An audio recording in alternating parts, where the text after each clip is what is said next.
విశ్వసనీయుడా యేసు రాజా, విశ్వము నేలే మహారాజా. విశ్వసనీయుడా యేసు రాజా, విశ్వము నేలే మహారాజా. విశ్వము పైనే విజయమునిచ్చావు, అపజయమెరుగని ధీరుడా. విశ్వము పైనే విజయమునిచ్చావు, అపజయమెరుగని ధీరుడా. అపజయమెరుగని ధీరుడా. మరణము గెలిచిన విజయుడా నా యేసయ్యా, మహిమతో మమ్మును నింపిన మెస్సయ్యా. మరణము గెలిచిన విజయుడా నా యేసయ్యా, మహిమతో మమ్మును నింపిన మెస్సయ్యా. విశ్వసనీయుడా యేసు రాజా.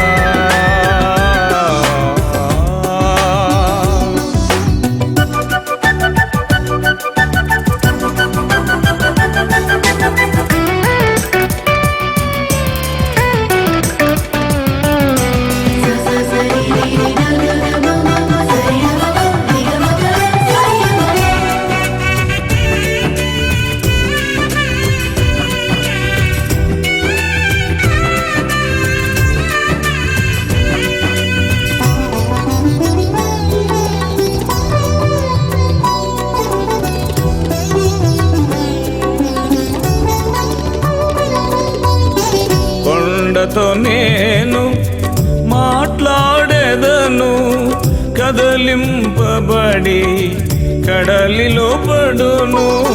కొండతో నేను మాట్లాడేదను, కదలింపబడి కడలిలో పడును. తుఫానునైనా అణచెదను నా దేవా,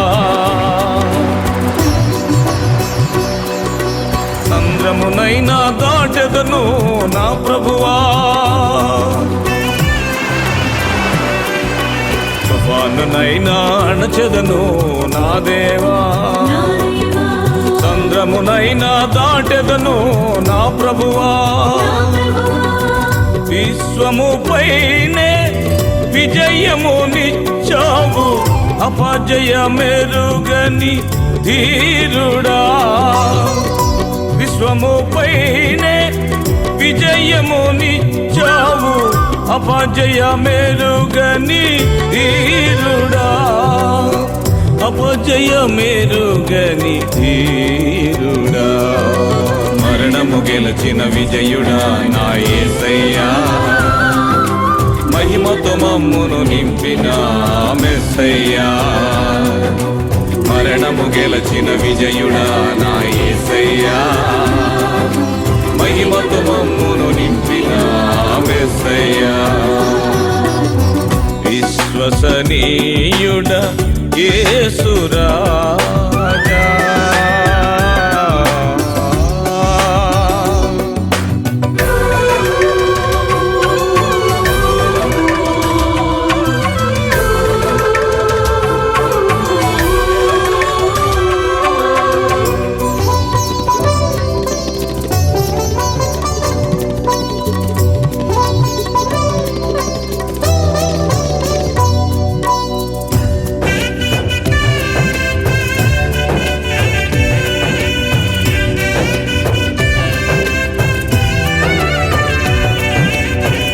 అగ్నిలో నేను నడచెదను, జ్వాలల బలమును ఆర్పెదను.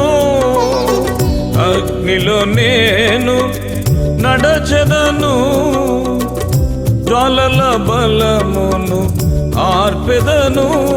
చెరసాల సంకెళ్ళు తెంచెదను నా దేవా, సింహాల నోళ్లను మూసెదను నా ప్రభువా. చెరసాల సంకెళ్ళు తెంచెదను నా దేవా, సింహాల నోళ్లను మూసెదను ప్రభువా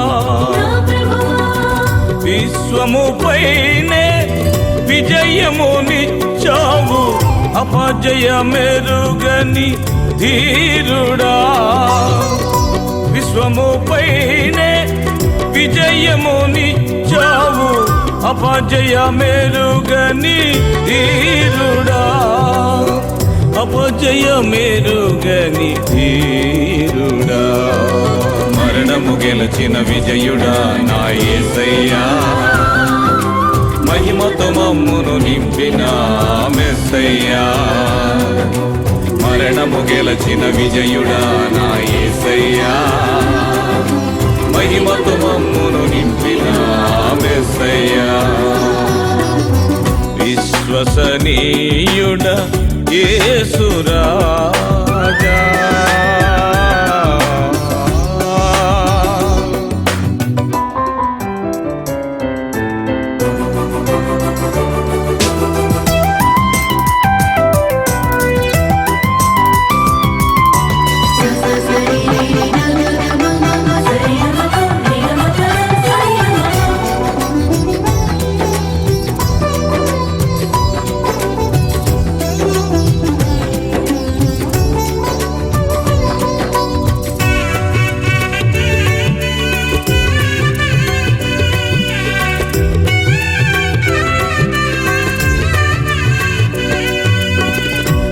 లోకమునునే ఓడించెదను దేవుని రాజ్యముకై నిలిచెదను లోకమునునే ఓడించెదను దేవుని రాజ్యముకై నిలిచెదను సాతాను బలమును గెలిచెదను నా దేవా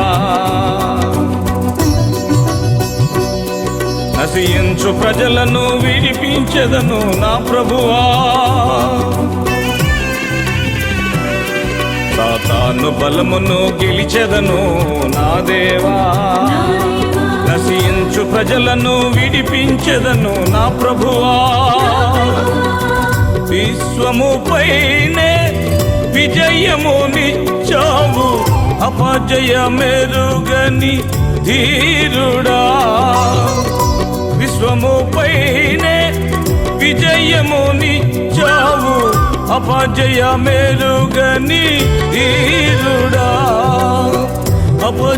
అపజయమెరుగని ధీరుడా మరణము గెలిచిన విజయుడా నా యేసయ్యా మహిమతో మమ్మును నింపిన మెస్సయ్యా మరణము గెలిచిన విజయుడా నా యేసయ్యా మహిమతో మమ్మును నింపిన మెస్సయ్యా విశ్వసనీయుడా యేసు రాజా విశ్వము నేలే మహారాజా విశ్వసనీయుడా యేసు రాజా విశ్వము నేలే మహారాజా విశ్వము పైనే విజయమునిచ్చావు అపజయమెరుగని ధీరుడా విశ్వము పైనే విజయమునిచ్చావు అపజయమెరుగని ధీరుడా అపజయమెరుగని ధీరుడా మరణము గెలిచిన విజయుడా నా యేసయ్యా మహిమతో మమ్మును నింపిన మెస్సయ్యా మరణము గెలిచిన విజయుడా నా యేసయ్యా మహిమతో మమ్మును నింపిన మెస్సయ్యా విశ్వసనీయుడా యేసు రాజా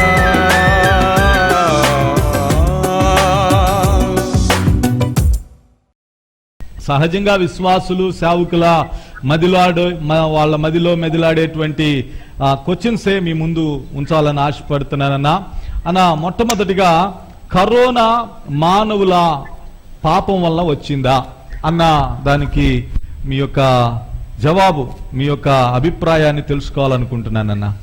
ప్రియమైన తమ్ముడు లాబాను గారు నేను కలిసి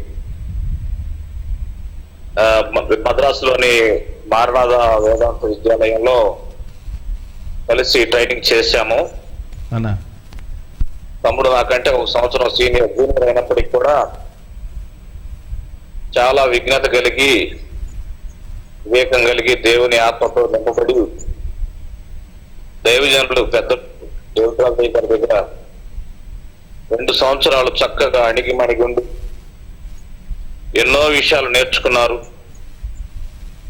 తమిళ భాషను కూడా నేర్చుకుని దేవుని నామములో బలంగా వాడబడుతున్నారు. నేను కూడా ఒకసారి మీ చర్చి దగ్గరకు వచ్చి చూడటం జరిగింది. విశ్వాసులైన మిమ్మల్ని కూడా చూడటం జరిగింది. ఈ రీతిగా ఈ యొక్క కాన్ఫరెన్స్ కాల్లో లైవ్ లో మీతో కలిసి కొన్ని విషయాలు మాట్లాడడానికి ప్రభు నాకు ఇచ్చిన అవకాశాన్ని బట్టి నేను ప్రభువుని స్తుతిస్తూ ఉన్నానండి. మీ అందరికి కూడా నా వందనాలు. ప్రియమైన తమ్ముడు లాభన్ సుకుమార్ గారికి నా కృతజ్ఞతలు తెలియజేస్తున్నాను. ప్రత్యేకంగా ఈ రోజుల్లో లాక్డౌన్ ఇబ్బంది వలన అసలు ఈ కరోనా ఎందుకు వచ్చింది, దీనికి కారణం ఏమిటి అనే విషయాలు చాలా మందికి డౌట్ గా ఉంది. ఇలా డౌట్ గా ఉండిన ఈ రోజుల్లో కొంతమంది సేవకులు ముందుగా లేచి వాళ్ళ చేతిలో ఉన్న సెల్ ఫోన్ల ద్వారా, సోషల్ మాధ్యమాల ద్వారా, కదా సోషల్ మాధ్యమాలు ఉన్నాయి కదా, వీటి ద్వారా ఇది మానవుల పాపం అధికమైపోయింది, పాపానికి ఉగ్రత వచ్చేసిందని చెప్పి చాలా మంది చెప్తున్నారు. ఇది ఖచ్చితంగా నేను చెప్తున్నాను. ఈ ఐడియా ఎందుకు వచ్చినట్టే మనుషులకి,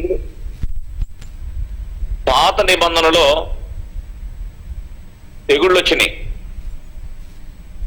ఆ తెగుళ్ళన్నీ కూడా పాపానికి తీర్పుగానే వచ్చినాయి. సంఖ్యాకాండం 31:16లో బిలాము మాటను బట్టి 7 విషయాలు ఇశ్రాయేలు తిరుగుబాటు చేశారు. దానికి ఫలితంగా 25 అధ్యాయంలో తెగులు వచ్చింది సంఖ్యాకాండంలో.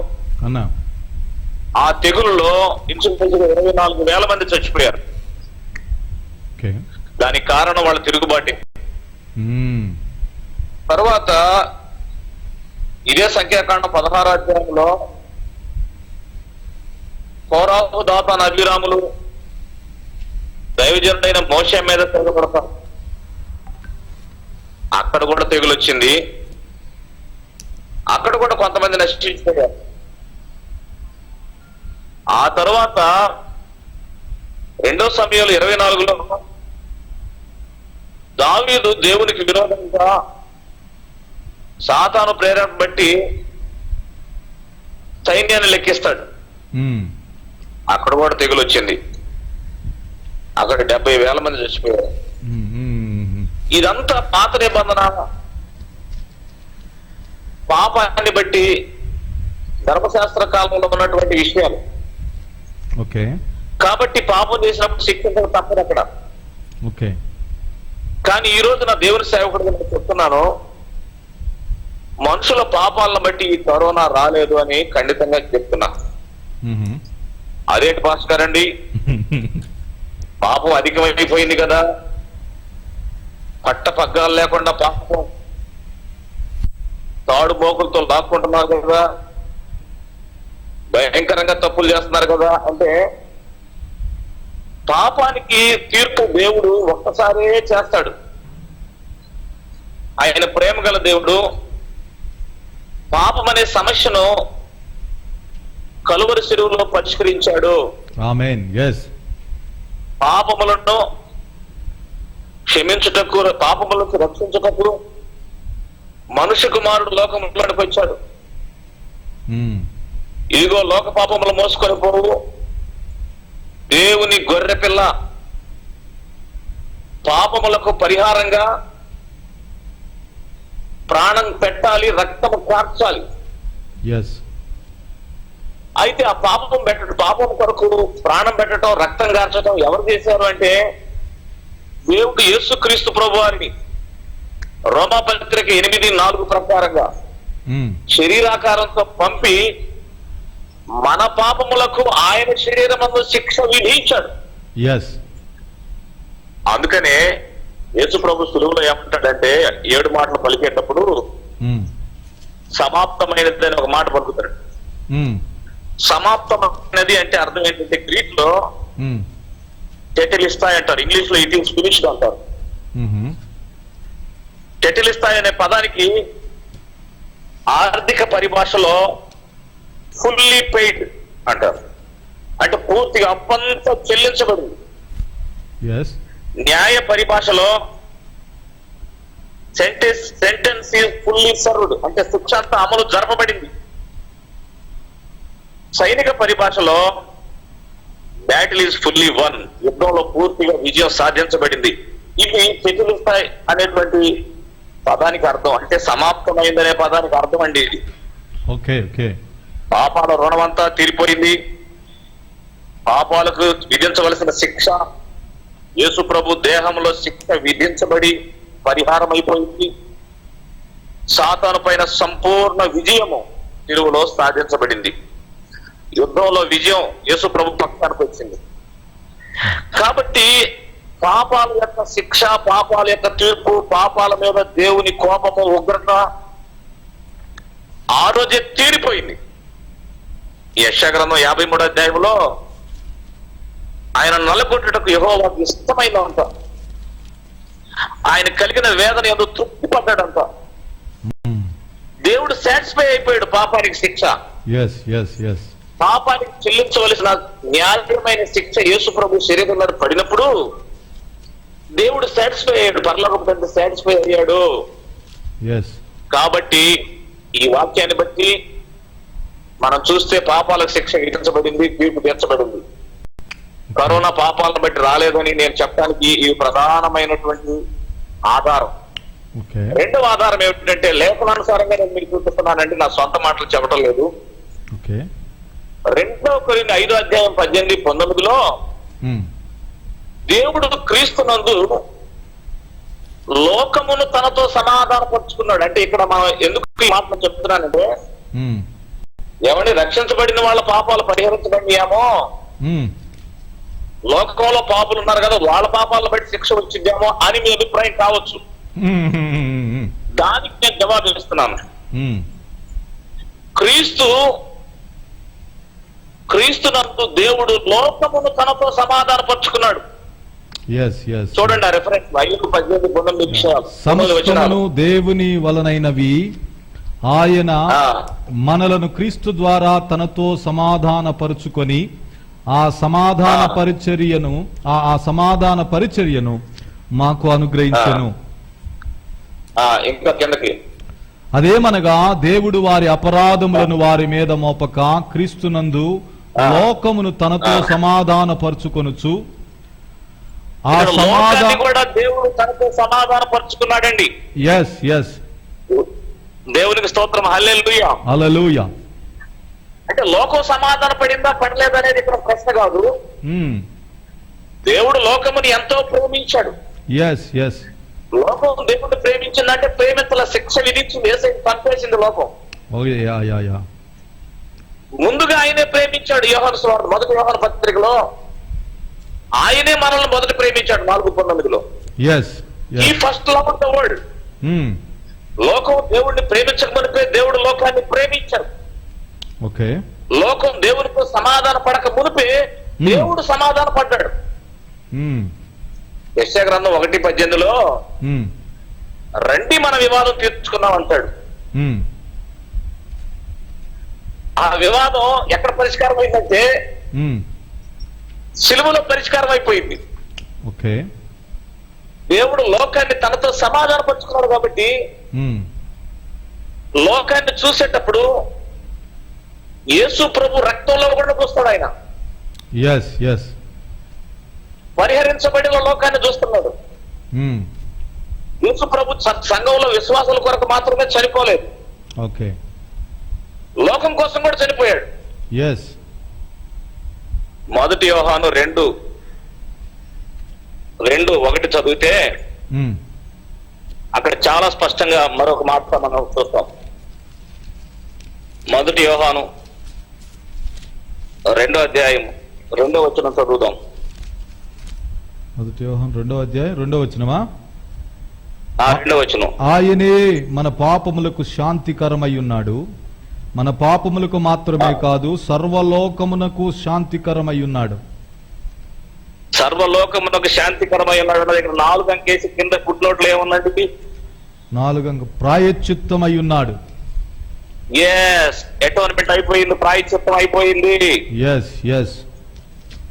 ఒక పాపి పరిగెత్తుకొని వచ్చి ప్రభువా నన్ను క్షమించమన్న వెంటనే రక్షణ ఎందుకు వస్తుందంటే ఎస్, సర్వలోకంలో ఉన్న పాపులందరూ రక్షణ పొందడానికి జరగవలసిన ప్రాయశ్చిత్త కార్య శిలువలో జరిగిపోయింది.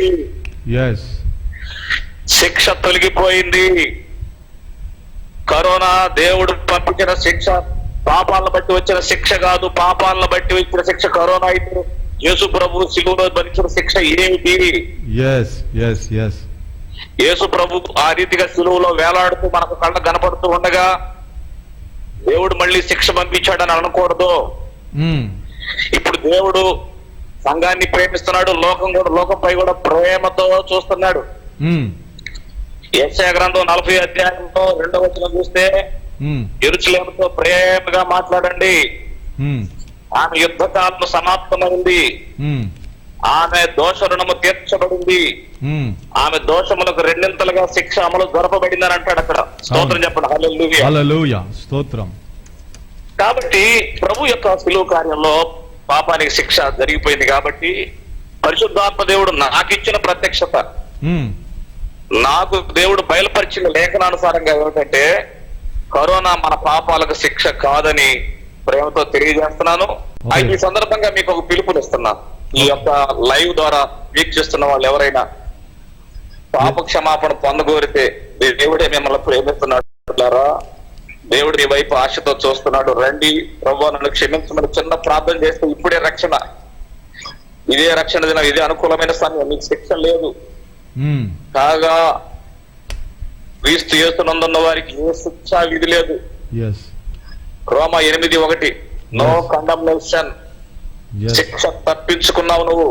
దేవుడి దగ్గరకు రా, దేవుడు తొలగించాడు నీ మీద నుంచి, దేవుడు శిక్షను తొలగించాడు. నేను ప్రేమిస్తున్న ఆ కరుణామూర్తి వైపు నీ మనసును తిప్పుకోవాలని ప్రేమతో మనవి చేస్తున్నాను.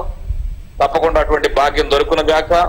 ఎవరైనా తిరిగి జన్మించిన వాళ్ళకి నేను చెప్తున్నాను, మీ పాపాలు ప్రభు గుర్తు చేసుకోవడం లేదు.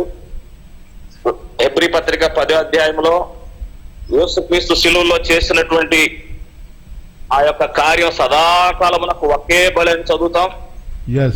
పరిశుద్ధాత్ముడు యేసుక్రీస్తు ప్రభు చేసిన దానికి జవాబుగా పలుకుతున్నాడు, వారి పాపములకు ఎన్నటని జ్ఞాపకం చేసుకోనని. చూడండి హెబ్రీలకు రాసిన పత్రిక 10వ అధ్యాయము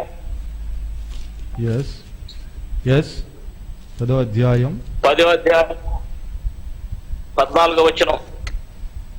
ఒక్క అర్పణ చేత ఈయన పరిశుద్ధ పరచుబడు వారిని సదాకాలమునకు సంపూర్ణులుగా చేసి ఉన్నాడు. ఈ విషయమై పరిశుద్ధాత్ముడు కూడా మనకు సాక్ష్యం ఇస్తున్నాడు. ఏలయనగా ఆ దినములైన తర్వాత నేను వారితో చేయబో నిబంధన ఇదే, నా ధర్మ విధులను వారి హృదయముల మీద నుంచి వారి మనస్సుల మీద వాటిని వ్రాయును అని చెప్పిన తరువాత వారి పాపములను వారి అక్రమములను ఇక ఎన్నటికీ జ్ఞాపకము చేసుకొనును అని ప్రభువు చెప్పుచున్నాడు. కాబట్టి పాపాలను బట్టి శిక్ష రాలేదు అని చెప్పడానికి కొత్త నిబంధన కింద కృపాకాలంలో మరణం తర్వాత సంఘయుగంలో వల్ల మనము ఆలోచన చేయకూడదు. Very good. దేవుడు ఇప్పుడు లోకాన్ని ప్రేమిస్తున్నాడు, సంఘాన్ని ప్రేమిస్తున్నాడు. కనుక నీ పాపాల గురించి దిగులు పడక శిలువు దగ్గర కూడా ఒకవేళ చిన్న చిన్న పొరపాటు నీకు పరిశుద్ధాత్ముడు జ్ఞాపకం చేస్తే, నీ మనస్సాక్షి జ్ఞాపకం చేస్తే, ఆయన మన ఉత్తరం మనకు పరలోకంలో ఉన్నాడు. వెంటనే దేవుడితో సరిచేసి సమాధాన పడు, నీకు ఈ కరోనా అంటదు. ఆమేన్ ఆమేన్. రెండోదన్నా నాకు ఇంకొక చిన్న డౌట్ ఏంటంటే, కరోనా పాపం వల్ల రాలేదని చెప్తున్నారు. ఓకే, అది దానికి మీరు ఆన్సర్ చెప్పారు, అద్భుతంగా ఉంది, చాలా స్పష్టమైన క్లారిటీ ఇచ్చేసేసారు. పాపమునకు నివారణ జరిగింది. వండర్ఫుల్. లేఖనానుసారంగా ఆ కోణంలో అర్థం చేసుకుంటే బైబిల్ మొత్తం మనకి తెలిసిపోద్ది విషయం. కాలము దాంట్లోనే వస్తుంది, అన్ని వచ్చేస్తాయి. అయితే కొందరు ఏమంటున్నారంటే కరోనా దేవుని కోపము లేక దేవుని ఉగ్రత వల్ల వచ్చింది అంటున్నారు. ఇందుని గురించి మీ విశ్లేషణ ఏంటన్నా?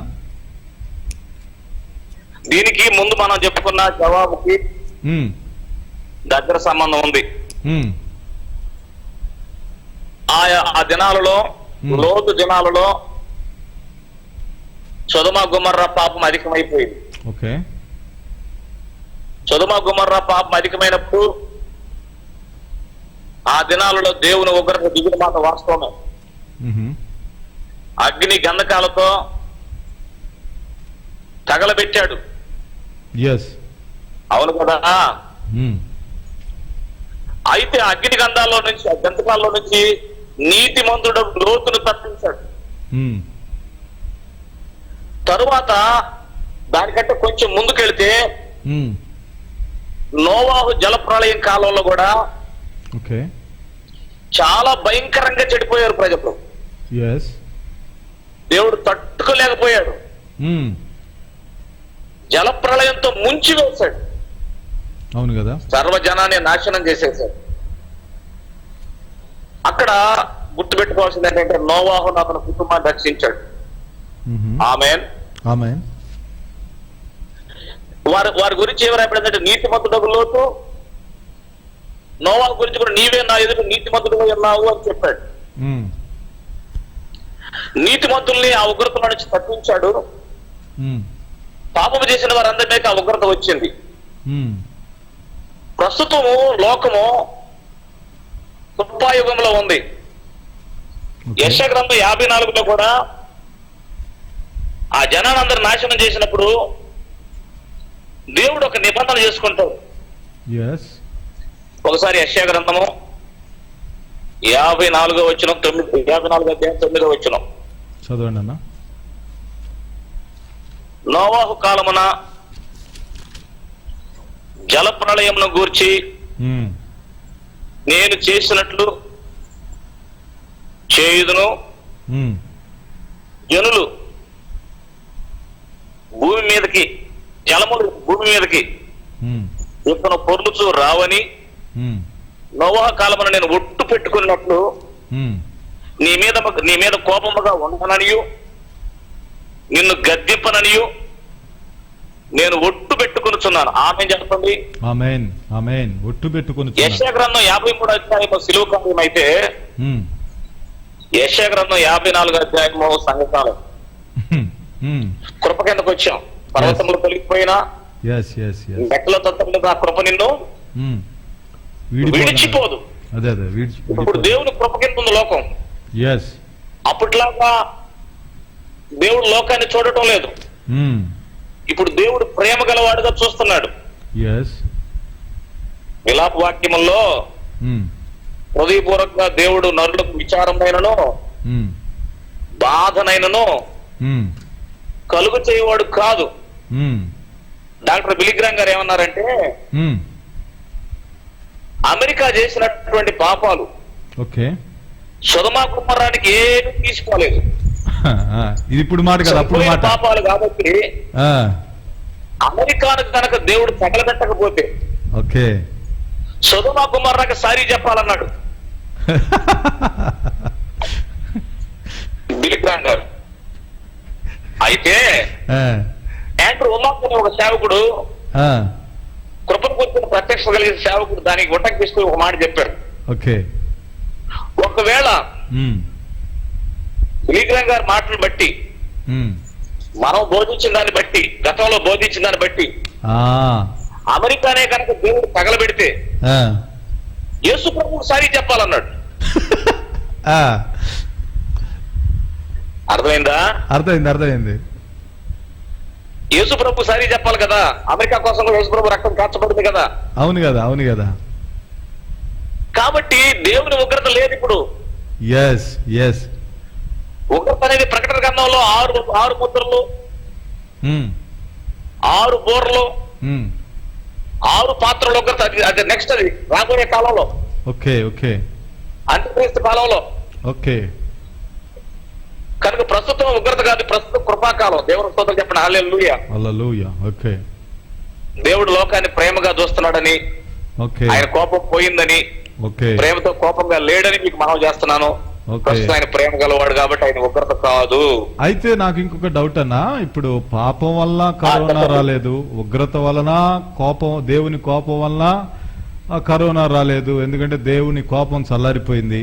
ఎందుకనంటే తన కుమారుడు సిలువలో మరణించి నలగొట్టబడటం వలన, మానవుల శిక్ష అంతా తన పైన వేయటం వలన ఆయన మనల్ని ప్రేమిస్తున్నాడు, ప్రేమించే తన కుమారుని పంపాడు. అయితే ఇప్పుడు ఈ కరోనా కల్లోలానికి కారకులు ఎవరు? మనము ఎవరిని నిందించాలి? ఎవరిని మనం దృష్టిలో పెట్టుకొని మనం మాట్లాడుకోవచ్చు? ఖచ్చితంగా ప్రేమ గల దేవుడు ఉమ్, ఈ సమస్యకు కారణం కానప్పుడు, ఉమ్, మానవుల యొక్క పాపాలు ఈ సమస్యకు కారణం కానప్పుడు, ఉమ్, యోహాను సువార్త 10:10 ప్రకారంగా ఎస్, వాడు దొంగ, ఉమ్, వాడు దొంగతనం చేయుటకు, ఓ ఎస్, హత్య, ఎస్, నాశనం చేయుటకు ఉమ్, వాడిని కారకుడు కాబట్టి ఉమ్, వాడిని వదిలిపెట్టి ఉమ్, దేవుడి మీద మన పాపాల మీద పడి ఆ, దొంగని విడిచిపెట్టదురావు. ఆ, రైట్ రైట్, దొంగ చిక్కాడు. ఇప్పుడు ఆ, ఆ, దొంగ దొరికిన ఎడలా ఆ, వాడి దగ్గర 7 వసూలు చేస్తాం మనం. ఉమ్, వాడు ముక్కు పిండి 7 వసూలు చేయాలి. ఇప్పుడు ఎంతకాలం కరోనా లాక్డౌన్ లో సంఘాలు మూతపడ్డాయి, ఎస్, సువార్త సభలు మూతపడ్డాయి, ఎస్, సేవకులు ప్రార్థన చేయడానికి లేదు. ఎస్, కనీసం మీరు హస్త నిక్షేపణ గురించి మనం బాగా నేర్చుకున్నాం కదా. ఓకే, ఒక సేవకుడు తల మీద చేయబెట్టి ప్రార్థన చేసుకోకపోతే విశ్వాసం గుర్తించడం. ఓకే, కానీ చేయబెట్టడానికి ఈరోజు వీళ్ళు ఓకే, సంఘంలో కలిసి ఆరాధన చేయకపోతే పోతారు మన విశ్వాసులు. ఉమ్, ఉమ్, ఉమ్, ఉమ్, ఉమ్, ఉమ్, ఉమ్, కానీ సాధ్యం కావట్లేదు. అవును, భయం, భీతి. ఉమ్, విశ్వాసులు ధైర్యంగా బ్రతకాలి, ఎస్, సంతోషంగా ప్రభుని ఆరాధిస్తూ జీవించాలి. ఉమ్, కానీ లోకంలో భయము, భీతి పెరిగిపోయింది. ఉమ్, మరణపు వాసన. ఎస్, టీవీ తెలిస్తే చాలు, వార్తలు తెలిస్తే చాలు, ఉమ్, సామూహికంగా శవాలను పాతిపెడుతున్నారు. ఉమ్, ఈక్వెడార్ లో రోడ్డు మీద శవాలు ఇస్తారు. ఉమ్, ఈ దుర్మార్గతకి, ఈ పైశాచిక ఆనందాన్ని ఎవరు అనుభవిస్తారు? ఉమ్, ఇట్లా నాశనాన్ని బట్టి సంతోషించేది ఎవరు? ఎస్, సాతాను గాడే కదా. సాతానుడే. ఖచ్చితంగా వాడే దీనికి కారణమని మీకు తెలియజేస్తున్నాను. ఆ, దశలోనిక రాసిన పత్రికలో మీకు ఒక వాక్యం జ్ఞాపకం చేసి నా యొక్క ఆలోచన ముందుకు తీసుకెళ్తాను. 2వ దశలోనిక ఎస్, 2వ అధ్యాయము ఎస్, 7వ వచనం ఓకే, చదవండి. ఒక నిమిషం.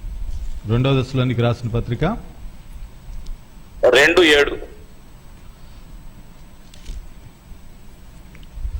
ధర్మ విరోధి సంబంధమైన మర్మము సంబంధమైన మర్మము ఇప్పటికే క్రియ చేయుచున్నది గాని ఇదివరకు ఆ. అడ్డగించుచున్నవాడు మధ్య నుండి ఆ. తీసివేయబడు వరకే అడ్డగించును. అప్పుడు ధర్మ ఏంటి ధర్మ విరోధ సంబంధమైన మర్మం అంటే ఏమిటి? ఉమ్, అంత్యక్రీస్తే. ఓకే, అంత్యక్రీస్తు మర్మము 2:6 ఏముంది? కాగా 2:6 చదువుతున్నాను. ఉమ్, కాగా వాడు తన సొంత కాలమందు బయలుపరచబడవలనని.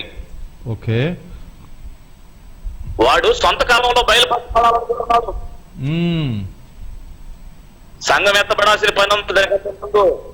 ఉమ్, సంఘం ఎత్తబడిన తర్వాత వాడు రావాలి, పడతారు. వాడు 3 ఏళ్ళ శ్రమలు, 3 ఏళ్ల పరిపాలన చాలా ఒక్క పథకం జరగాలి కదా. ఉమ్, వాడు అప్పుడుదా కాకుండా ఉమ్, ముందే రావాలని ఉమ్, తొందరపడుతున్నాడు, ఉబలాట పడుతున్నాడు. ఓ, ఓకే, అయితే ఉమ్, వాడి క్రియ ధర్మ విరోధ సంబంధమైన క్రియ ఇది. సాధారణ క్రియ, అంత్యక్రీస్తు క్రియ. ఓకే, చూసారా, చాలా భయంకరమైన ఈ రోజుల్లో టెక్నాలజీలో ఒక మార్పు వచ్చింది. ఉమ్, 666 ముద్రని తయారు చేసుకుంటున్నారు ఉమ్, వ్యాక్సిన్ రూపంలో. ఉమ్, ఆరోగ్యంగా ఉండడానికి, ఉమ్, టెక్నాలజీలో అటు ఇటు మార్పులు చేయడానికి, ఉమ్, కంప్రింట్ లాగా ఉపయోగించుకోవడానికి, ఉమ్, మనుషుల చేతుల మీద నసుల మీద ఉమ్, 666 ముద్ర వేసినట్లుగా ఉమ్, చిన్న ఐడి చిప్ తయారు చేస్తున్నారు. చిన్న చిప్ తయారు చేస్తున్నారు. ఓకే. ఎస్. దానికి ప్రధాన కారకుల్లో ఒకటి కూడా బిల్ గేట్స్. ఓకే. వీళ్ళందరూ తయారు చేస్తున్నారు. అంటే ఈ పార్లలు నేను ఎందుకు చెప్పానంటే, ఉమ్, అంత్యక్రీస్తు తొందరపడుతున్నాడు అంటే ఇవన్నీ గుర్తులు. ఉమ్, వన్ వరల్డ్ గవర్నమెంట్, ఉమ్, ఒకే ప్రపంచ దేశాలన్నీ ఒకే తాటి మీదకి రావటం. ఉమ్, ఓకే కరెన్సీ. ఈ మధ్య ట్రంప్ గారు ఏమన్నాడంటే, ఉమ్, మోడీ గారు బాగా పరిపాలన చేస్తున్నాడు, ఉమ్, ఈయన ప్రపంచానికి అవసరమైన నాయకుడు అన్నాడు. ప్రపంచానికి ఒక నాయకుడు కావాలనే థాట్ వాళ్ళందరికీ వస్తుంది. ఉమ్, ప్రపంచానికి ఒక నాయకుడు కావాలంటే ప్రపంచంలో అనేక దేశాలు ఒకటి కాబోతున్నాయి. ఉమ్, అనేక దేశాలు ఒకటిగా అవుతున్నాయంటే దాని అర్థం ఏంటంటే ఉమ్, అంత్యక్రీస్తుకి లోకం సిద్ధపడుతుంది. ఎస్. ఈ బబులోని యొక్క పాతది పడిపోయింది బాబేలు ఫుట్ ఉంటుంది కదా, ఉమ్, తారుమారు చేయబడిన బాబేలు. ఎస్. బాబేలు కట్టడం ఫోటో మనందరికి తెలుసు. ఓకే.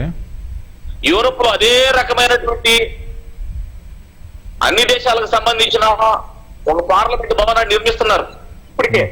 ఓకే. అన్ని దేశాలకు సరిపోయేదంతా నిర్మిస్తున్నారు ఓకే.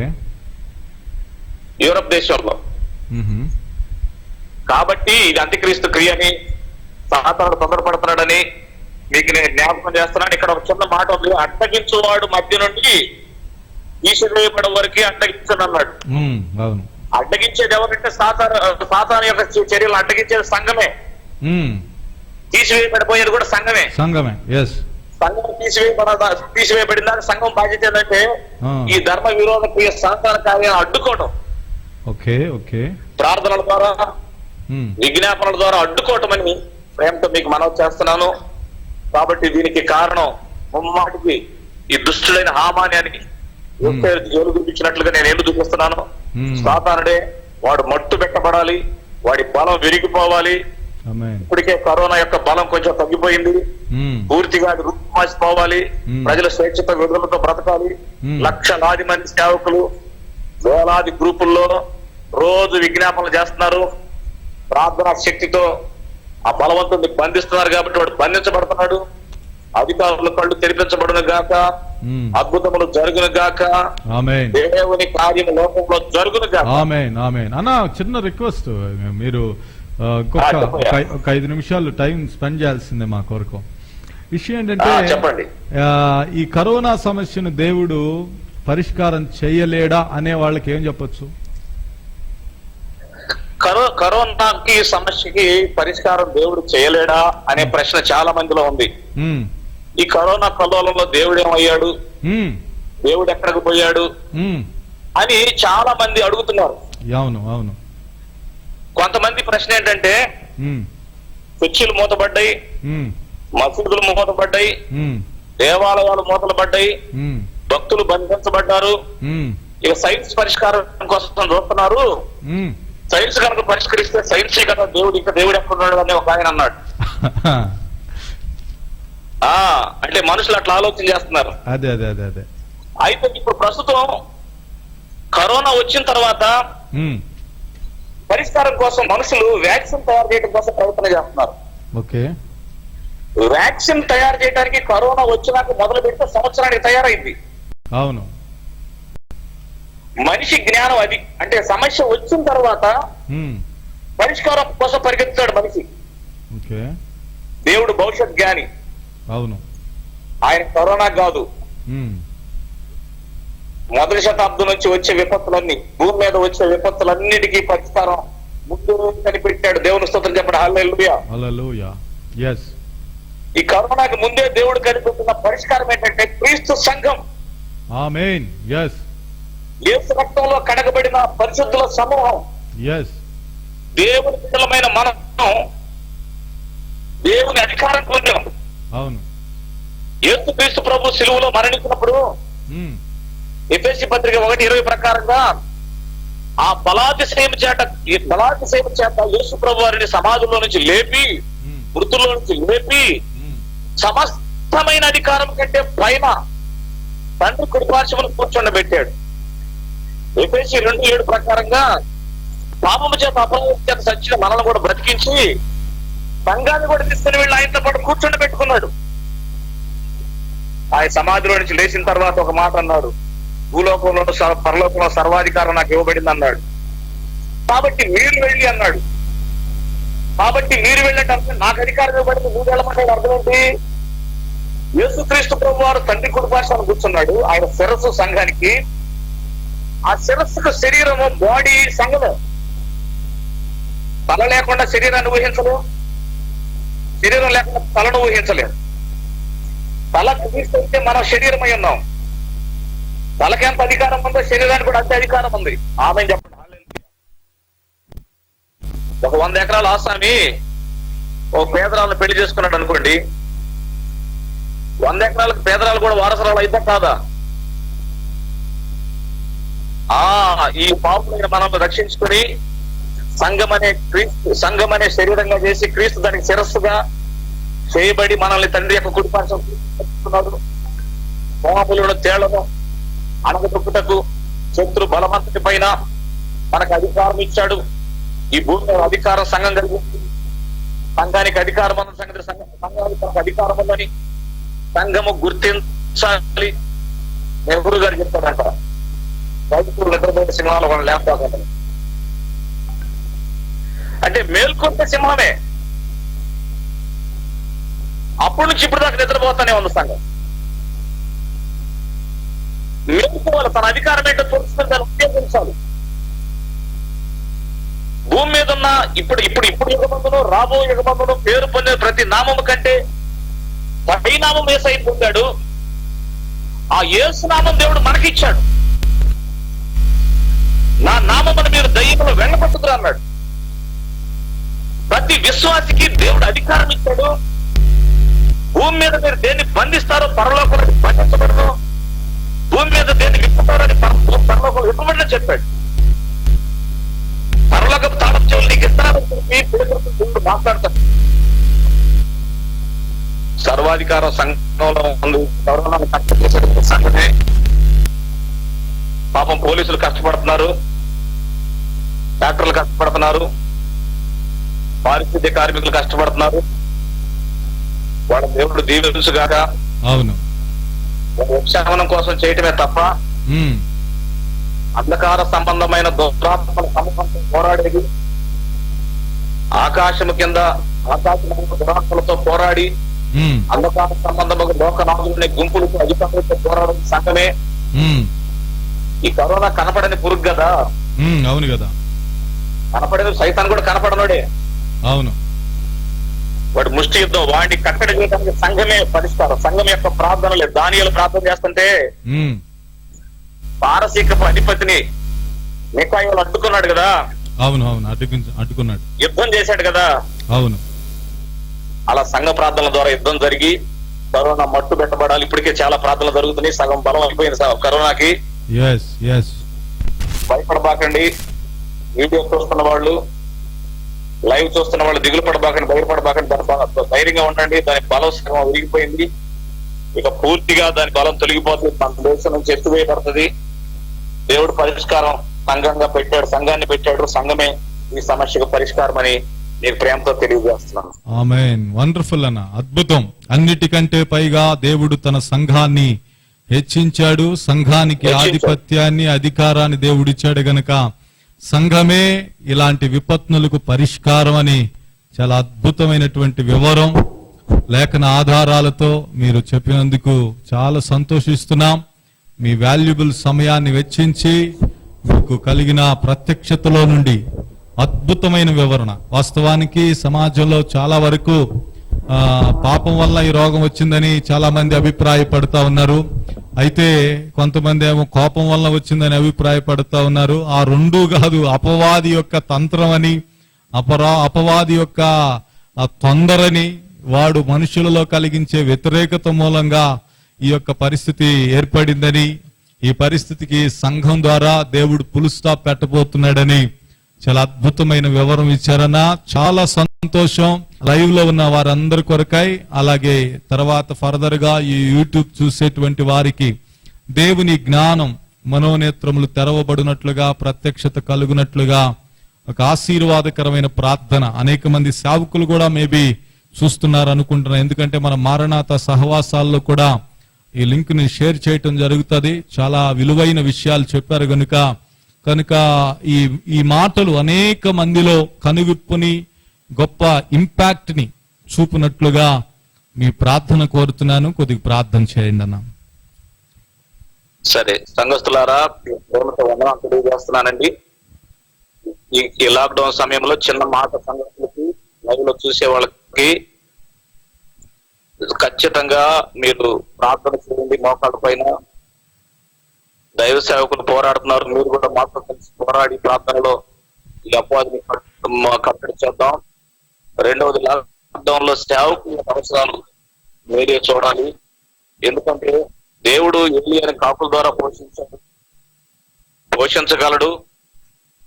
అయితే ఆ కాకిని ఎంతో దీవించుంటాడని నేను అనుకుంటున్నాను. నీవెందుకు ఆ కాకిగా కాకూడదు? నీవెందుకు సహాయం చేసే వ్యక్తిగా మారకూడదు?